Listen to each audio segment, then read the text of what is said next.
Welcome to Java programming. In this first chapter, we're going to have a brief introduction to computers. Actually, I'm not going to cover that section of the book. I'll leave that to your reading. You should still read it. We're going to start out talking about programs and what they are and how they work with your computer. And we'll also be doing a little bit of introduction to Java. So what is a computer program? Computer programs are software. It's the things we use on our computer to accomplish our tasks. We tell a computer how to do things through the programs that we run on it. Without programs, the computer is an empty machine. Computers don't understand human language, so we have to use a computer language to communicate with them. So we write our programs using programming languages. Computers understand machine language, which is just a series of ones and zeros to format the instructions. Machine language is very primitive. It's built into every computer. The instructions in the form of binary code. So if we wanted to write a program in machine language, technically we could probably do it, but it would be extremely tedious. If we wanted to maintain or read or modify that code, it would be really, really hard because there it is, ones and zeros. It doesn't make sense to us as humans. So this example here is the code to add two numbers together. Slightly higher level than machine language is assembly language. So assembly languages were developed to make programming easier. It's a little more readable by humans, but not a whole lot. It uses something called mnemonics, abbreviations for common words, but it's still not really something you would consider readable. But because it's written, so here's an example that adds two numbers together. And you can see add there. You can read that part, but what about the rest of it? How much sense does it make?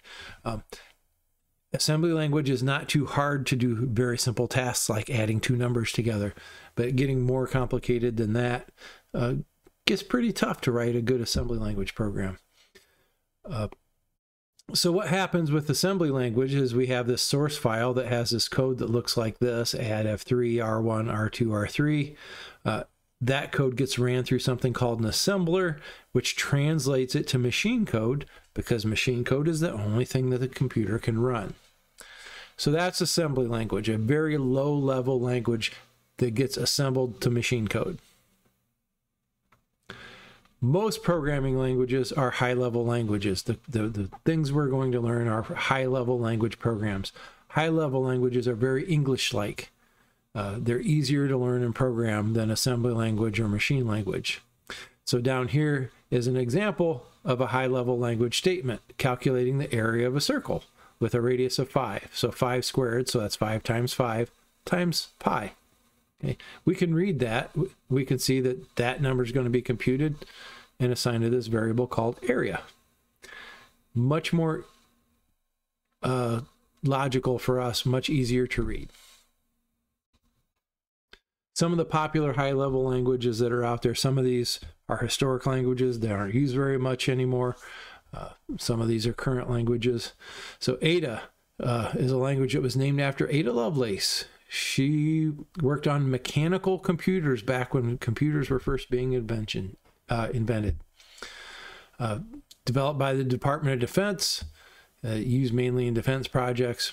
BASIC, that's the language I started out on a Tandy Radio Shack TRS Model 80. BASIC is beginner's all-purpose symbolic instruction code, designed to be learned easily by beginners. Later on, Microsoft came out with something called Visual Basic, which for a long time was an introductory programming language we used for new programmers. A lot of classes, if you took your first programming language, would be in Visual Basic.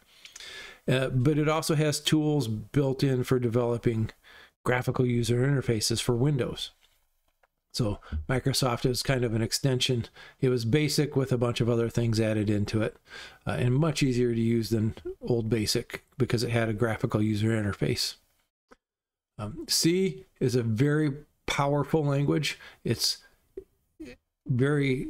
has low level elements and high level language built into it. So it combines the power of assembly language with the ease and portability of a high level language. C++ was built on C, but C++ is an object-oriented language and adds a lot of object-oriented features, and we'll be talking about object-oriented programming in the future. I'm going to jump down here. We're doing Java. So Java was developed by Sun Microsystems, and it's now owned by Oracle. Oracle bought them out. It's widely used for developing platform-independent internet applications, and we'll talk about what makes that so that's a big feature that makes it popular. COBOL and Fortran are two languages that were very popular back in the 70s and 80s. Pascal, first language I learned in college was Pascal, named for Blaise Pascal, famous mathematician, who pioneered calculating machines in the 17th century. So they named the programming language after him. It's a very simple language to learn as well. It was used primarily for teaching programming. Okay. Python is becoming very popular today. It's a general purpose scripting language, good for writing short programs, but I would say anymore it's even more than that. It's being adopted in so many places, and it's fast becoming the most popular language. I don't think it's caught up with Java yet, but it's getting pretty close.